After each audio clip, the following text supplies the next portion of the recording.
Nunca olvidaré el sonido de la voz de mi padre rasgando el aire abarrotado, las palabras goteando con descendencia mientras docenas de familiares y viejos amigos de la familia me miraban fijamente.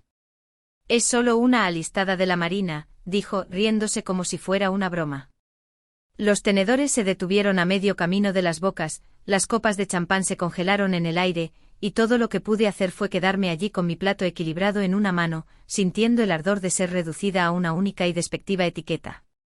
Luego llegó el momento que silenció la sala.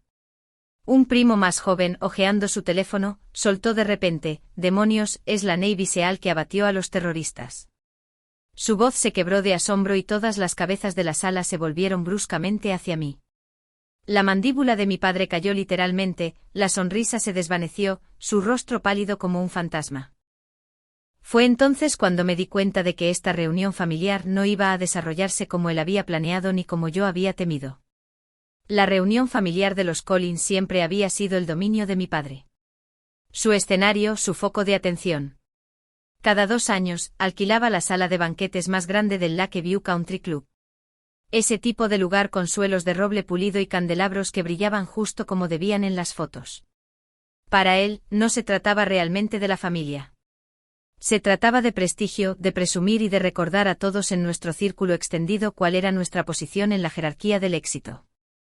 Al cruzar esas puertas de cristal, sabía exactamente en lo que me estaba metiendo. Las largas mesas cubiertas con manteles blancos, las bandejas de cócteles de gambas y quesos importados, los camareros con chalecos negros moviéndose como sombras por la sala. Todo era una actuación. Mi padre era un hombre que se medía a sí mismo por las apariencias y sus reuniones eran una prueba anual de que estaba ganando el juego. No había estado en casa en 3 años. Mis despliegues, mi entrenamiento y, si soy honesta, mi reticencia me mantuvieron alejada. Cada vez que volvía a tierra firme, me decía que pasaría a saludar, haría acto de presencia, me dejaría ver. Pero de alguna manera siempre había una razón para no hacerlo. Hasta este año. La invitación llegó impresa en cartulina marfil gruesa con relieve dorado. Una declaración silenciosa de que no se había escatimado en gastos. Casi la tiré. Pero entonces pensé en mi madre que siempre decía: no huyas de lo que te duele. Enfréntalo de frente. Quizás tenía razón. Quizás había llegado el momento. Apenas había entrado cuando lo vi. Mi padre, Gregory Collins, alto con el pelo plateado peinado hacia atrás, luciendo un traje azul marino a medida que probablemente costaba más que todo mi uniforme de gala. Estaba de pie cerca de la mesa principal, con una copa en la mano, entreteniendo a un grupo de hombres de negocios como si fuera otra junta directiva en lugar de una reunión familiar. La forma en que me vio fue casi accidental. Sus ojos se deslizaron sobre mí y su sonrisa se tensó como si hubiera visto a la persona que menos quería presentar. Pero lo hizo de todos modos.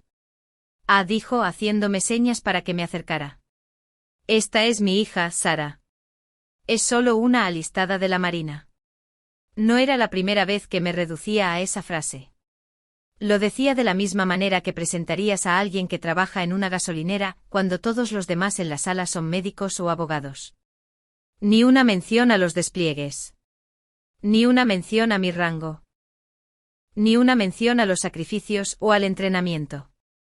Solo esas 4 palabras pronunciadas con una media sonrisa.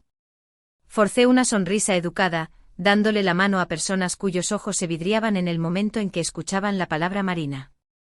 Volvieron a sus historias sobre sus casas de verano, sus carteras de acciones, las admisiones de sus hijos a la Ivy League. Yo podía haber sido invisible. Me dije que no importaba. Que estaba acostumbrada.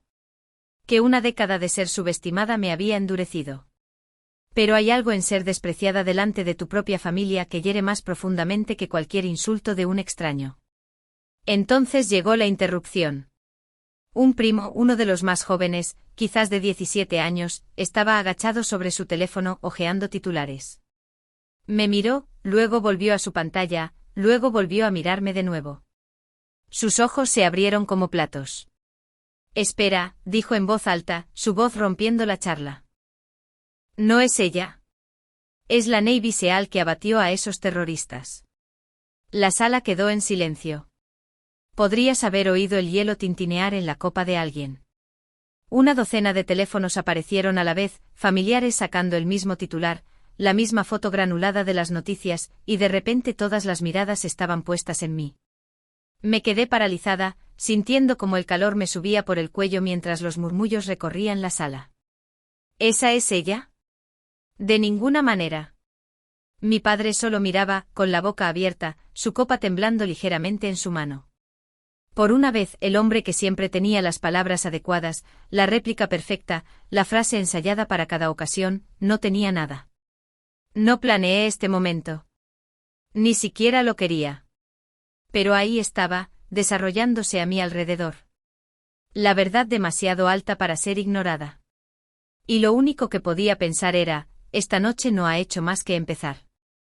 Cuando pienso en por qué esa frase es solo una alistada de la Marina, se clava tan limpiamente, tengo que retroceder a través de una casa que siempre olía a pulidor de limón y a desaprobación silenciosa. Nuestra casa de 2 plantas en Maple Ridge Lane podría haber sido una escena de catálogo. Barandilla de latón reluciente, retratos familiares calibrados para sugerir un éxito sin esfuerzo. Un salón en el que nadie vivía realmente excepto para las fotografías de la mañana de Navidad.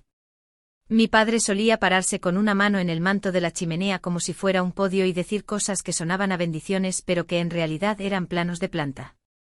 El prestigio no es una mala palabra. Es una dirección. Él sonreía ante el banderín de Yale de mi primo mayor en la pared como si le perteneciera. En esa casa, las ambiciones eran curadas. Mi padre las coleccionaba como otras personas coleccionaban arte. Podía decirte qué programas de verano te ponían en camino para qué becas, qué prácticas abrían qué puertas, qué apellidos importaban en qué clubes. Le encantaban los mapas con papel grueso y cubiertas en relieve, los folletos universitarios, las trayectorias profesionales, y los desplegaba sobre la mesa de la cena como planes de batalla. No preguntaba qué queríamos. Preguntaba dónde nos veíamos estratégicamente posicionados en 5 años. Si respondías mal, no gritaba. Suspiraba. Un largo y teatral suspiro que podía enfriar una habitación. Tenía 15 años cuando me uní al JOC. El folleto estaba clavado en un corcho en un pasillo que siempre olía a calcetines de gimnasia y virutas de lápiz. La foto mostraba a una chica con un uniforme impecable, la barbilla nivelada, los hombros cuadrados. Había una claridad en sus ojos que envidiaba. No llamativa ni complicada, solo alineada. Llevé el formulario a casa y esperé hasta después de la cena, cuando el lavavajillas zumbaba y la corbata de mi padre yacía enrollada como una serpiente en el respaldo de una silla. JOC, pitió, rodando la abreviatura como una palabra extranjera. ¿Por qué? Porque me gusta, dije demasiado rápido como una disculpa. Porque creo que podría ser buena en eso.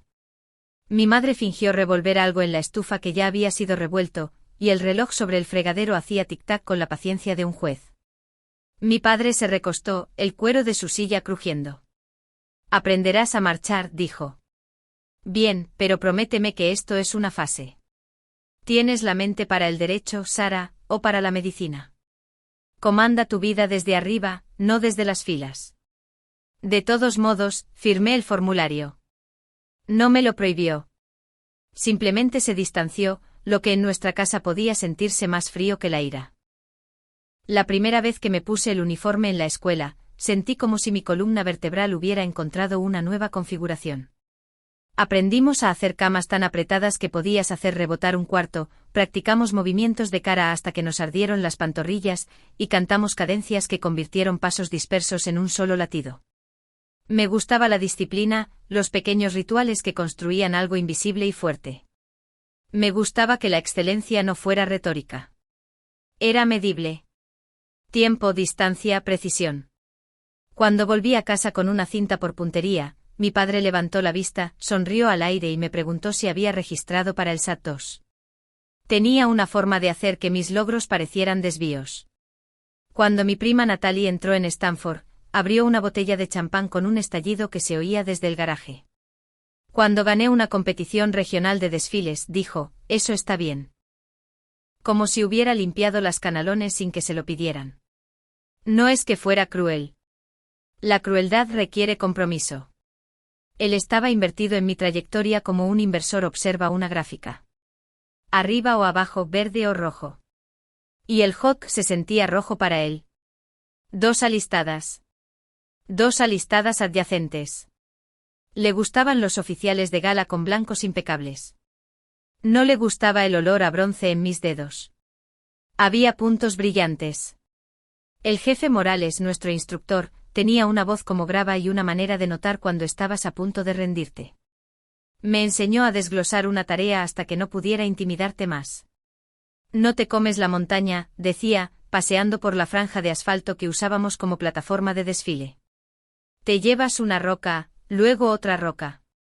Me enseñó a cuadrar una esquina y a mantener la mirada el tiempo suficiente para estadificar una sala. Y estaba el silencioso contrapunto de mi madre. Guardaba una caja de zapatos con mis cintas y certificados debajo de su cama como contrabando. Algunas noches encontraba una nota pegada en mi puerta con su letra cuidadosa. Orgullosa de ti. No por la cinta, sino porque seguiste apareciendo. El día que le dije a mi padre que quería la Marina después de la graduación, dejó su tenedor con precisión quirúrgica y juntó las manos como si estuviéramos negociando. La Marina, dijo.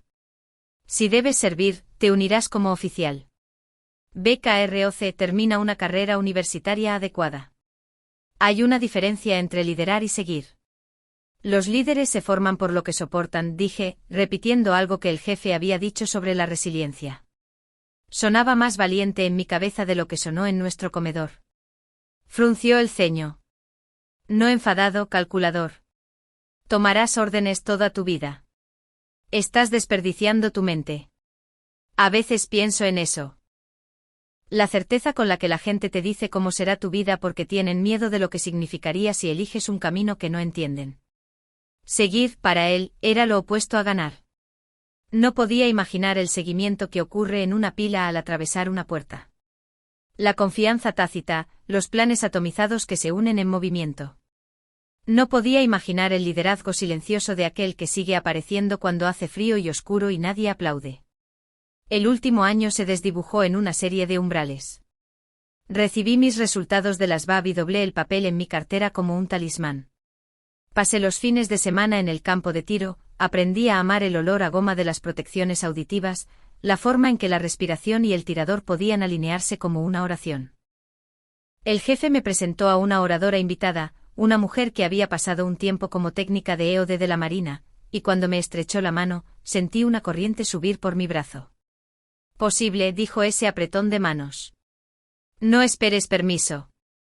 En la graduación, mi padre lució una sonrisa que le quedaba como un smoking alquilado. Estrechó la mano de los consejeros escolares como un hombre cerrando tratos. Cuando el director anunció mi alistamiento, un aplauso ligero burbujeó desde una esquina de las gradas ocupada por padres del HOTC que entendían lo que significaba. Mi padre aplaudió 2 veces, como podrías hacerlo para un acto de apertura agradable, y se inclinó para susurrar, todavía hay tiempo para cambiar de rumbo. Conozco gente. Quise decir que yo también conocía gente. Gente que sangraba y seguía adelante. En cambio, dije, gracias. Porque no estaba lista para hacer de un gimnasio un campo de batalla. Me enviaron poco después. La oficina del reclutador olía a café amargo y limpiador de alfombras, librando una guerra perdida. La bandera estadounidense en la esquina era demasiado brillante para ser otra cosa que nueva. Firmé formularios que reducían la historia de mi vida a casillas negras e iniciales. Mi madre me abrazó fuerte, su mejilla húmeda contra la mía, y me deslizó una nota en la palma. No huyas de lo que te duele. Enfréntalo de frente. Mi padre me estrechó la mano como si fuera una asociada junior trasladada a otro departamento. Hazme sentir orgullosa, dijo. Y pensé, lo haré, pero quizás no de una manera que reconozcas. El campamento de entrenamiento me despojó del ruido. La primera mañana, las luces se encendieron a las 4:30 con la fuerza del mediodía, y la voz de un RDC llenó el compartimento como un trueno. Aprendimos la coreografía de la urgencia, dónde pararnos, qué llevar, cómo movernos cuando nuestro cuerpo quería negociar. Florecieron ampollas, los uniformes se ablandaron alrededor de los hombros, y descubrí una marcha que no sabía que tenía. Cuando escribí a casa, me mantuve factual. Hoy marchamos a ritmo bajo la lluvia. Mi taquilla está impecable. Pasé mi llamada de natación. Mi madre respondió con líneas cuidadosas sobre cazuelas y el clima y cómo el gato se había adueñado de mi silla. Mi padre escribió una vez un breve correo electrónico sobre cómo la disciplina es capital transferible. Si alguna vez preguntó a qué aspiraba más allá de la marina, no lo recuerdo. La ambición para él vivía en organigramas y placas de latón. La mía vivía en repeticiones de milla al amanecer y el suave zumbido que llena tu pecho cuando un equipo se mueve como un solo organismo. Empecé a escuchar rumores sobre planes que sonaban a mito. Entrenamiento que destrozaba a la gente hasta convertirla en lo que no podía romperse. Todavía no pronunciaba las palabras. Decirlas se sentía como una invitación para que alguien las apartara. Los domingos, cuando teníamos un poco de tiempo, me sentaba en un banco junto al agua y observaba a las gaviotas montar el viento como si fueran parte de él. El aire sabía a sal y óxido, y el horizonte hacía promesas que no tenía obligación de cumplir. Pensé en mapas en el papel grueso de mi padre, en las notas pegajosas de mi madre, y me di cuenta de que estaba creando uno diferente. No una línea de aquí a allí, sino un conjunto de coordenadas. Determinación, paciencia, precisión, silencio, una forma de navegar por estrellas que nadie más podía ver. No sabía entonces hasta dónde me llevarían esas coordenadas. Solo sabía que había dejado de pedirle permiso a alguien más para seguirlas. Hay una diferencia entre desear algo y elegirlo. Desear son ensueños y recortes de revistas. Elegir son papeleo y sudor, moretones que no mencionas, mañanas en las que la alarma sigue siendo un rumor y ya te estás atando las botas. El día que volví a levantar la mano y firmé para el plan, se sintió menos como una decisión y más como gravedad. Todo lo que me había estado tirando, las marchas a ritmo, las llamadas de natación, la forma en que mis pulmones parecían aquietarse en agua fría cuando otros entraban en pánico, todo me había estado señalando aquí. Entrenamiento de Navy SEAL. Las palabras llevaban una especie de tabú, especialmente cuando salían de la boca de una mujer. La gente inclinaba la cabeza como si hubieran oído mal, o se reían como si un niño dijera que sería astronauta. Aprendí a guardármelo. Mejor dejar que el entrenamiento hablara. BUDS son 3 sílabas que esconden un océano. Basic Underwater Demolition SEAL, equipo de demolición submarina básica de Navy SEAL. Comienza en Coronado, donde el Pacífico es un frío con el que no se puede negociar. El primer día, nos formamos con uniformes almidonados que no se mantendrían almidonados por mucho tiempo. Los instructores nos rodeaban como lobos, con voces agudas, miradas más agudas. Esta es la parte fácil, dijo uno sonriendo mientras jadeábamos en interminables flexiones sobre arena tan caliente que nos quemaba las palmas. No era la más rápida. No era la más fuerte. Pero tenía algo de terquedad en mi médula. El tipo de negativa que crece cuando has pasado toda tu vida diciéndote que eres solo algo. Solo una hija, solo alistada, solo no suficiente. Cada vez que mis músculos gritaban, imaginaba la media sonrisa despectiva de mi padre, y empujaba una vez más. El Pacífico se convirtió tanto en un castigo como en un santuario. Mojaos y ensuciaros, ladraban los instructores. Y corríamos hacia el oleaje, rodábamos hasta que cada centímetro de piel estaba cubierto, luego nos formábamos como estatuas cubiertas de azúcar. El frío te entumecía los huesos hasta que te castañeteaban los dientes como castañuelas. Me decía a mí misma que cada escalofrío era otra capa de duda que salía de mi cuerpo. La semana del infierno llegó como una tormenta que no puedes rastrear en el radar. 5 días y medio, poco sueño, millas de carreras, barcos transportados sobre hombros magullados. Log PT, entrenamiento de fuerza con troncos, que molía hasta el más fuerte hasta convertirlo en polvo. Los hombres hacían sonar la campana en medio del recinto. 3 golpes que significaban que habían terminado. Duchas calientes esperando. Cada tintineo resonaba dentro de mi pecho como un desafío. Hubo una noche alrededor de la hora 60, cuando casi me uno a ellos. Tenía las manos como carne cruda, las rodillas un mapa de morados y verdes, y el Pacífico se había metido tan adentro de mis huesos. Pensé que nunca volvería a entrar en calor. Los instructores nos arrearon a la zona de surf, las olas golpeaban como puños, el agua negra como el petróleo bajo un cielo manchado de estrellas. Recuerdo acostarme allí, hombro con mi equipo del bote, temblando tanto que parecía una convulsión. Frío, gritó uno de los instructores, caminando por la línea. Sus dientes brillaron en una sonrisa. ¿Creéis que esto es frío? Tenéis una opción. Rendirse es cálido. Golpeó la campana con su bastón, y el sonido se escuchó. Un tipo 2 cuerpos más abajo se levantó de golpe, las lágrimas mezclándose con el agua salada, y corrió hacia la campana. Sonó el tintineo, luego otro. Nos estábamos encogiendo. Cerré los ojos y pensé en la caja de zapatos de mi madre debajo de la cama. Cada cinta, cada nota, cada pequeño trozo de prueba de que era más de lo que mi padre me permitía ser. Pensé en mi padre presentándome como solo algo. Pensé en no tener nunca la oportunidad de demostrarle que solo algo podía salvar vidas. Me castañeteaban los dientes en una cadencia sin palabras. No he terminado.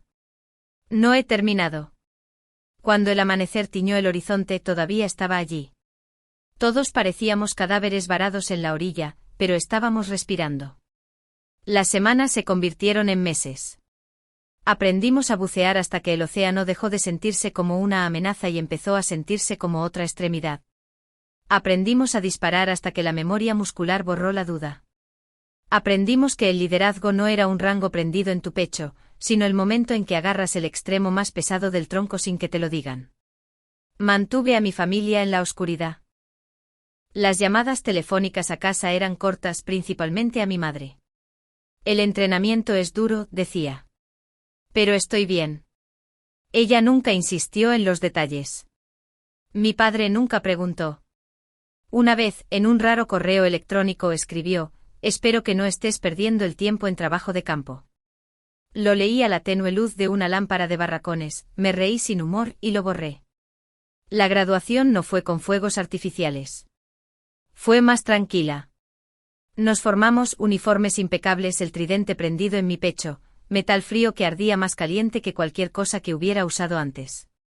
Cuando terminó volví a mis camarotes, cerré la puerta con llave y miré ese pin hasta que mis ojos se nublaron. Había cruzado un umbral. Pero no envié una foto a casa. No llamé a mi padre. Algunas victorias te las guardas para ti, al menos hasta que el mundo las arrastre a la luz. Los equipos se convirtieron en mi familia de una manera que no esperaba.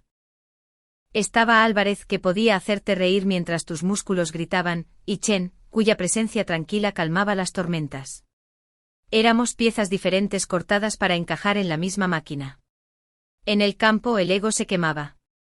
Solo quedaba la precisión. Y entonces llegó el despliegue, el que se tatuaría en los titulares y los susurros de la mesa de la cena, el que arrastraría mi nombre a regañadientes, de mala gana, a los focos. Pero eso, como aprendería, todavía esperaba en el horizonte. Algunos recuerdos se niegan a permanecer en silencio. Vuelven a fragmentos. El olor a diésel mezclado con sudor. El roce del velcro al ajustar el equipo.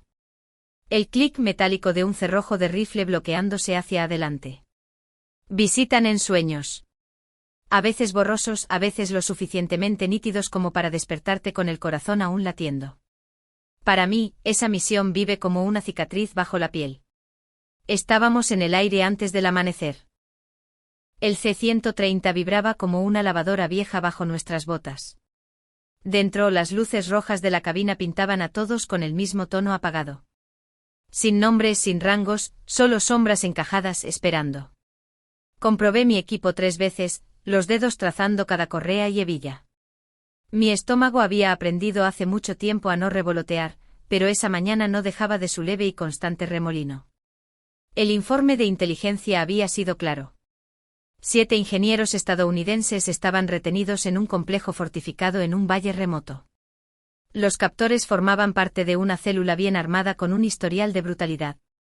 La misión era un rescate de rehenes de libro de texto. Velocidad, violencia de acción, precisión, pero ninguna misión se mantiene dentro del libro de texto. Mientras el avión descendía, pensé en las familias de los ingenieros. Algunos probablemente acababan de dejar a los niños en la escuela cuando se conoció la noticia, sin saber si volverían a abrazarlos. Ese pensamiento me ancló más que cualquier bandera o doctrina. No se trataba de medallas. Se trataba de traer gente a casa. Aterrizamos al amparo de la noche. El aire denso con el polvo levantado por los rotores. El valle estaba más frío de lo que esperaba. Ese tipo de frío que hace que tu aliento brote blanco, incluso bajo visión nocturna. Moverse por ese terreno se sentía como caminar en otro planeta. Rocas dentadas, susurros de viento, el ladrido distante de un perro que sabía más de lo que debía. Formación, susurró nuestro líder de equipo. El complejo se cernía delante altos muros delineados en un tenue resplandor verde.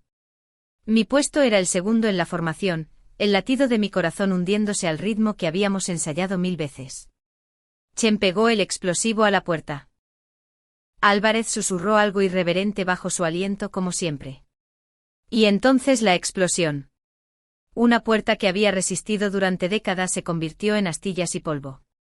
Los momentos siguientes se desdibujaron en ese tipo de claridad que solo la adrenalina puede tallar. Nos movimos rápido cortando pasillos.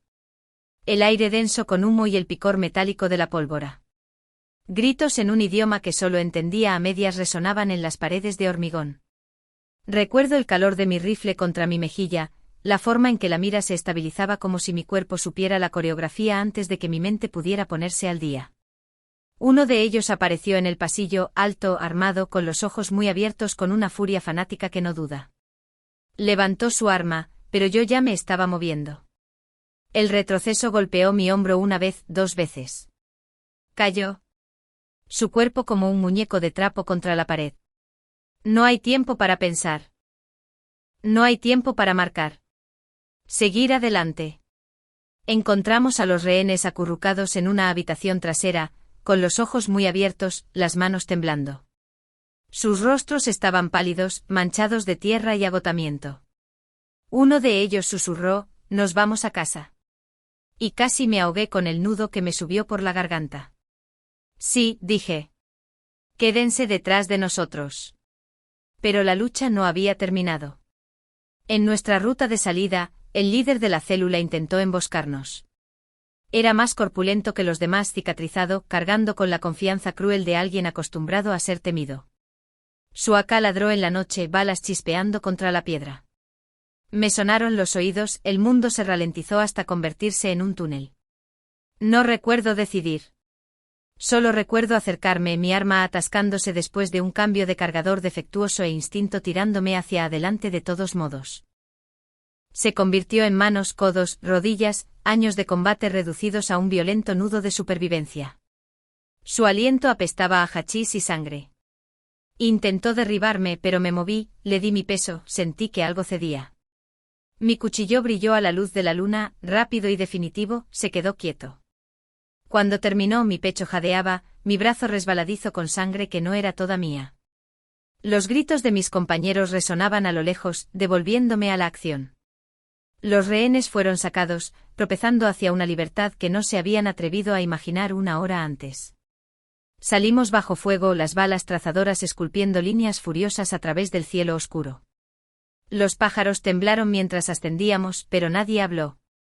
Los rehenes se aferraban unos a otros, con los ojos muy abiertos, medio creyentes. Álvarez me puso una venda en el brazo, murmurando, «Siempre tienes que hacerlo dramático, ¿eh?» Me reí, el sonido crudo. De vuelta en la base, el informe fue clínico. Bajas. Combatientes enemigos confirmados muertos. Fuerzas amigas todas contabilizadas. Rehenes vivos conmocionados, a salvo. Misión exitosa. Pero la palabra éxito se sintió demasiado pequeña. Los titulares salieron semanas después. Se filtró metraje granulado. Rostros borrosos. Una línea en negrita. Equipo SEAL estadounidense frustra crisis de rehenes. Los analistas especulaban sobre tácticas, sobre quién había estado en el terreno. No me nombraron. Rara vez lo hacen. Pero los susurros se extendieron de todos modos. Lo suficiente como para que cuando mi primo en la reunión levantara su teléfono, no hubiera duda de la silueta del movimiento. Lo suficiente como para que la gente conectara los puntos. En ese momento lo guardé. Otra misión, otra cicatriz que solo los equipos entendían. No se lo dije a mi padre, no se lo dije a nadie. Era mío para llevarlo. Pero esa noche en el complejo, bajo el polvo asfixiante y el rugido de los disparos, algo dentro de mí cambió. Dejé de ser solo algo. Lo sabía, aunque mi padre nunca lo hiciera. O eso creía. Era extraño lo rápido que el silencio podía extenderse por una sala destinada a la risa. Un minuto, la reunión familiar de los Collins zumbaba con pequeñas charlas. Tías de pelo plateado comparando nietos, tíos chocando copas, primos presumiendo de prácticas. Al siguiente, después del arrebato de mi primo, el aire se espesó como una iglesia justo después de que un predicador pida confesión. Demonios, soltó, es la Navy SEAL que abatió a los terroristas.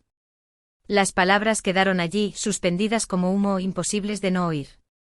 Los teléfonos se iluminaron por toda la sala, las pantallas inclinadas unas hacia otras, los dedos deslizando los feeds de noticias, las cabezas levantándose para echarme miradas furtivas. Me quedé paralizada, mi plato de roast beef y ensalada de patatas de repente absurdo en mis manos. En algún lugar detrás de mí una copa tintineó contra el suelo, débil, accidental, pero sacudió a todos para que volvieran a moverse. Los susurros se elevaron como el susurro de hojas secas. «Es verdad», murmuró una tía. ¿Ella? Greg dijo que solo estaba alistada. Esa es su silueta en el metraje, ¿no es así? Mi padre no se movió. Solo miraba con la mandíbula floja, su copa temblando tan ligeramente que pensé que quizás lo estaba imaginando. La sonrisa que llevaba un momento antes se había desvanecido, reemplazada por algo frágil. Shock, tal vez, o miedo. Sara, dijo finalmente, su voz quebrada de una manera que no había oído desde que era niña. ¿Qué? ¿De qué están hablando? Antes de que pudiera responder, otro primo le acercó su teléfono. En la pantalla se reproducía un clip granulado. Figuras en verde de visión nocturna. Una silueta derribando a un hombre el doble de su tamaño. Un cuchillo brillando antes de que la imagen se cortara. El rostro de mi padre se tensó como si los píxeles se hubieran estirado y lo hubieran golpeado. Eso es clasificado, dije en voz baja, mi voz más firme que mi pulso. No deberías ver eso. Pero era demasiado tarde. El genio había salido a bailar en titulares y susurros. Los invitados comenzaron a rodearme. Las preguntas me llovían de todas direcciones. ¿Eran realmente tú? ¿Salvaste a esos ingenieros? ¿Lo hiciste? ¿Lo mataste? Desvié lo que pude. Los rehenes volvieron a casa sanos y salvos. Mi equipo hizo nuestro trabajo. No puedo discutir detalles, pero cuanto más callaba, más sus imaginaciones llenaban los huecos. En sus ojos, ya no era la prima invisible. Era algo peligroso o exótico, de repente digno de que se apiñaran a mi alrededor. Y mi padre, el hombre que momentos antes me había presentado como solo una alistada de la marina, ahora parecía un mago cuyo truco había salido mal. Toda su persona se basaba en el control, en la configuración de narrativas. Ahora la narrativa lo estaba moldeando a él. Greg, dijo uno de sus socios de negocios, un hombre corpulento con un traje de Searsucker. Nunca nos dijiste que tu hija era una Navy SEAL. Abrió la boca, la cerró, sus labios se movieron, pero no salió nada. Por una vez Gregory Collins, maestro de discursos, de brindis e introducciones, no tenía guión. Debería haberme sentido vindicada, triunfante. En cambio me sentí expuesta. Cada hematoma, cada cicatriz, cada larga noche de entrenamiento que había llevado en silencio había sido arrastrada a la luz de los candelabros de este salón de banquetes. Y aunque una parte de mí se deleitaba al ver a mi padre retorcerse, otra parte me dolía por el peso de ello.